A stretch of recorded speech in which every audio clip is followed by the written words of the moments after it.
massive spoilers for a whole bunch of Disney shows ahead. So of all the things that could have happened in the Amphibia season finale, who guessed turning into the Prestige?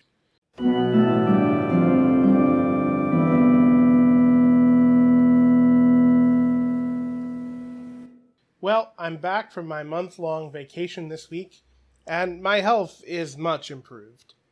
I pretty much missed the entirety of Autism Awareness Month, but I did want to do a video or two about that before we got too far into Pink Capitalism Month, because I do want to do some videos on that too.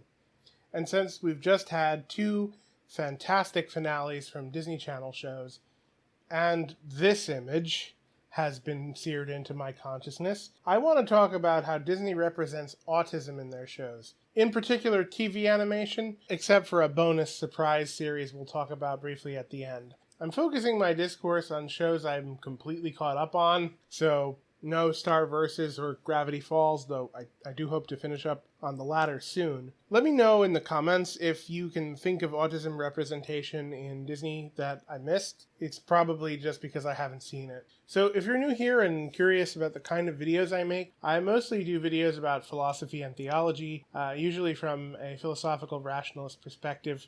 It just means I love math. And when I do a video on media, it's usually because I find something philosophically interesting about it, and as an autistic person, autistic and disabled representation more generally is something that I find interesting. So with that preamble out of the way, let's get to it. Part 1, DuckTales 2017. As a child of the early 90s, I loved watching DuckTales and Darkwing Duck. So when the 2017 reboot was announced, I was very interested in checking it out. And it was this show that got me watching Disney XD, especially as background noise while I'm working. And through that, having it on in the background, I encountered Amphibia and the Owl House. You may note that I made a 2-part reaction video to the DuckTales series finale.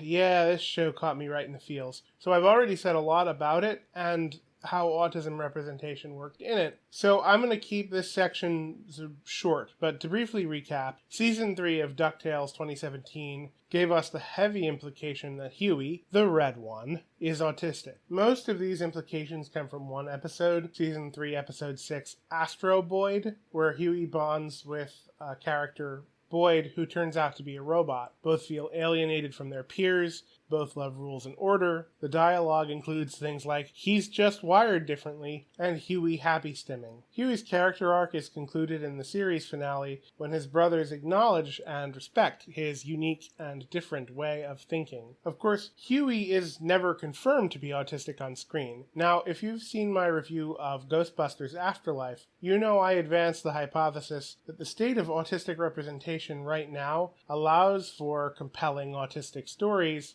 that speak to the autistic experience without reducing a character to their autism, so long as those autistic characters are never confirmed as autistic on screen. Sometimes this works because autism might not be known in that context. So maybe in the world of DuckTales, autism isn't understood in the same way it is in our world. This reasoning probably applies to Entrapta from the new She-Ra as well, who has been confirmed autistic by the creators, but is never identified in those terms in the context of the show, which is probably because it takes place on an alien world, Thuria, where that just sort of wouldn't be known. Another acceptable example, I think, is recently from Stranger Things Season 4, where Robin is heavily implied to be autistic. She describes herself as being bad with social cues, lacking a filter, and being physically uncoordinated. But, of course, since that story takes place in 1986, she wouldn't have been diagnosable as autistic until 1994 at the earliest, and realistically, probably not until after the late 90s.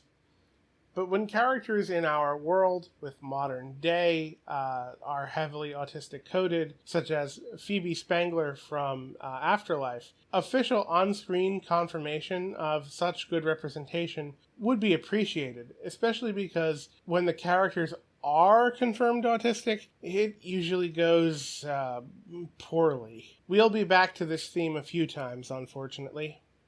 Part 2, Amphibia. I've really enjoyed Amphibia. It's my go-to turn-my-brain-off lighthearted cartoon that occasionally hammers me right in the feels. And Marcy's implicitly autistic story is unique in that it actually has a huge impact on the plot. So just to recap the plot of this show, 3 junior high girls from suburban Los Angeles steal a magical music box that isekais them into a world of anthropomorphic frogs. The series follows one of the girls, Anne Boon Choi, as she goes on zany adventures with her newfound frog family, reevaluates her toxic relationship with Sasha, another one of the girls who got isekai'd, and occasionally thinks about going home. Though this show doesn't really have a plot until season 2, which I think is the best season, without question. Halfway through season 2, we are properly introduced to Marcy Wu, a lovable nerd who thrives in Amphibia's court, Newtopia, because, well, RPGs and genre savviness are like half her personality. Here's where we get the autistic coding for Marcy. She's physically clumsy, she's obsessive, she has a clear special interest in fantasy that her friends don't share, and she has a hard time making friends. The last is important because, as we find out in the season 2 finale, True Colors, Marcy knew what the music box did and deliberately isekai'd them all,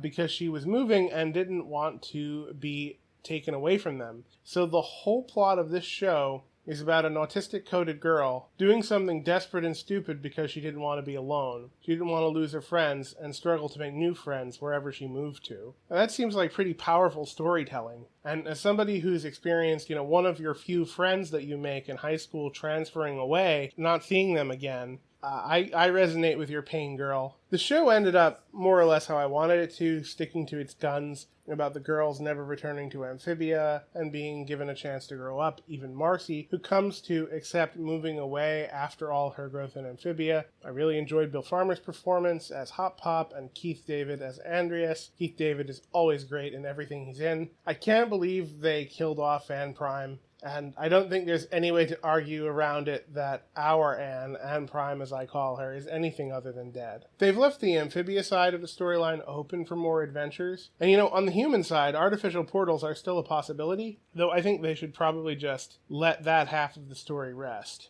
But this is a story where autistic representation could have been done better with an on-screen confirmation, like most of these examples. Marcy's human realm is identical to ours, and King's Tide showed us identical to Luz's, so having a diagnosis wouldn't be totally out of the question. I do love, in the epilogue, that Marcy has a career that lets her totally embrace her eccentricities. And as someone who's done some herpetology work myself, I did love Anne's ending as well. Part 3. The Owl House. I don't think there is as much overt autism representation in the Owl House as the other shows on this list. But screw it. I want to talk about the Owl House for a while. The Owl House is easily the best show on TV right now. Animated or not, for children or not, just all around the best. The Owl House centers on 14-year-old Luz Noceda, a Dominican-American girl from Gravesfield, Connecticut, who doesn't fit in with her peers, and after releasing snakes on her classmates during a book report, gets sent to a reformed summer camp. But before she can go to the camp, she finds a portal to the demon realm, where she falls in with a criminal witch, Ida, played by Hot in Cleveland reference, and her demon roommate, King, played by Gravity Falls reference. The first season is a slice-of-life horror comedy where she stays with them instead of going to summer camp, and, tricks her mom into thinking that she's actually at summer camp where she's in the demon realm. And this show, in the first season, mercilessly deconstructs pretty much every isekai trope with tight, clever, character-driven writing, only for the plot to activate in the last 2 episodes of season 1, where Luz has to destroy the portal home to keep it from the villain, Emperor Bellos, played brilliantly by that guy from The Americans, at least that's where I know him from, which kicks off a tight, fair play mystery about Bellos' backstory and plan, culminating in the events of King's Tide, which is probably the true climax of the story, since Season 3 has only 6 episodes. I see Season 3 as sort of building toward the denouement, with the climax in the rearview mirror. The creators have confirmed that Luz is neurodivergent, at least with ADHD, and possibly autistic. I can't speak to the ADHD representation, so let me know in the comments how you feel about that, if you can. But I don't particularly connect with Luz the same way I connect with Marcy or Huey. I like Luz, I really do, but I just don't see her as anything other than merely socially awkward on that front. But maybe other people, do relate to Luz in the autistic way. Personally, I think the character I vibe most with is Lilith, and I think it's because we're both academics and fairly reserved in personality. The closest we get to a true autistic story in the Owl House is with Ida. As many people have noted, Ida's story reflects chronic illness or mental illness in her owl beast curse. This is the most clear in Season 2, Episode 4, Keeping Up Appearances. Lilith and Ida's mom, Gwendolyn, visits Ida, and it's pretty clear Gwen is meant to represent an anti-vaxxer. Her desire to cure her daughter rather than accepting the owl beast curse as part of her rings true for the typical autism mom as well, who advocates for the cure for autism rather than autism acceptance. Fortunately, the episode clearly shows Gwen in the wrong, and she has to apologize at the end. If only it were that easy with real autism moms. If you're dealing with one in your life, maybe show them this episode. Overall, the show is great, so I'm just going to talk about it a little more. I love Lumity. I think they're adorable. I think that's probably for the best, because I don't think that Amity is that powerful a character on her own, though. I like Tati Gabrielle as Willow. Her role as Prudence was easily the best part of Sabrina, and I was worried that she would get treated like Gaia from the 100, the writers forgetting her existence, but the Huntlow ship seems to have saved her. King and Hootie have both become great characters, even though they didn't really start out that way, as have some of the background characters like Skara and Steve, and I look forward to seeing what they do with the Collector. He seems really interesting. Overall, this show has been a hoot. Sorry, I couldn't resist. Part 4, Secret Bonus Show. In my review of the terribleness that was As We See It, I defined good autism representation as confirmed autistic on screen, but don't reduce the character to their autism. Don't make the character arcs the same as their therapy goals, which is what As We See It did. As of writing this, I remember back in 2014 where Disney actually produced a show where a character was confirmed autistic on screen and had their own character arc independent of their autism. That's right, folks. It's time to talk about Girl Meets World. Look, I loved Boy Meets World back in the day. My mom would actually quote the show when she was giving life lessons to my brother and I. Boy Meets World has a fantastic coming-of-age sitcom story following Corey Matthews, his best friend Sean Hunter, his girlfriend Topanga Lawrence, and his older brother and mentor figure Eric Matthews, growing up in suburban Philadelphia from junior high through college and Corey and Topanga's marriage. Season 4 is the most consistently good season in my opinion, while Season 6 is the most tear-jerky. If you're ready to cry and experience some drama, watch Season 6. Girl Meets World was a spin-off starting in 2014, focused on Corey and Topanga's teenage daughter Riley, played by that girl from Sean Bean Rides a Choo-Choo. As an aside, isn't it odd just how much of Sean Bean's career has been ridiculous train-based? Riley is joined by her best friend Maya, played by what Bubblegum Pop sounds like while high on Valium, and her gaggle of miscellaneous friends. The show is cancelled after 3 seasons, and pretty much everyone's autopsy points to the same thing, identity crisis. This show was way too serious for normal Disney kidcoms, but not nearly dark enough for fans of the original, which kept a grounded and realistic approach, even when later seasons did experiment with, surrealist humor. For example, Boy Meets World discusses sex in a pretty frank manner beginning in Season 2, and there's a whole episode in Season 7 dedicated to Corey and Topanga losing their virginities to each other. Boy Meets World also dealt with vandalism, homelessness, drug abuse, Sean implicitly dealing drugs for extra cash, premature birth, the death of a parent. Girl Meets World was way too saccharine to ever deal with any stories like this. However, it's Riley's nerdy friend Farkle, son of Minkus from the original show, who brings the autism plotline into the show. In Season 2, we get an episode called Girl Meets I Am Farkle, where the school counselors believe Farkle may be autistic. They say the word autism and use the outdated even then term Asperger's syndrome. This episode has been widely panned by the autistic community for the kids' negative reaction to this possibility, but I've rewatched this episode in preparation for writing the script, and I disagree. Of the kids, only Valium Pop reacts negatively, while the other kids and the parents are almost immediately accepting and seek to do more research for Farkle's sake. Farkle himself isn't worried about being autistic in and of itself, or about being perceived as being different. No, his main concern is that he won't be able to understand what love means, in particular in his relationship with his friends. Also, there's something in the way that Valiant Pop says you don't have autism that implies to me that she's heard of autism before. It's not really delved into, it's just sort of an oddity.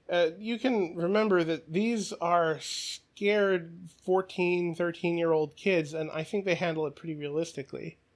Anyway, at the end of the episode, we learn that Farkle is not autistic, but his girlfriend, Isadora Smackle, is. A fact Riley deduces after doing all her research for Farkle. Smackle has been heavily autistic-coded from her earliest appearance, so this has been building for a while, and while Smackle wouldn't be promoted to main character status until Season 3, and was ignored for the first half of Season 2, she is given a character arc independent of her autism, related to building her relationships with the rest of the friend group, coming out of her shell more, I suspect developing her own sexuality if the show had gone further, and developing a deeper relationship with Farkle. So despite its flaws, I think Girl Meets World was a hidden gem of autism representation, and hopefully it can be the nucleus for building on representation as good for us going forward as Lumity has been for the LGBT community. Alright, I've talked long enough.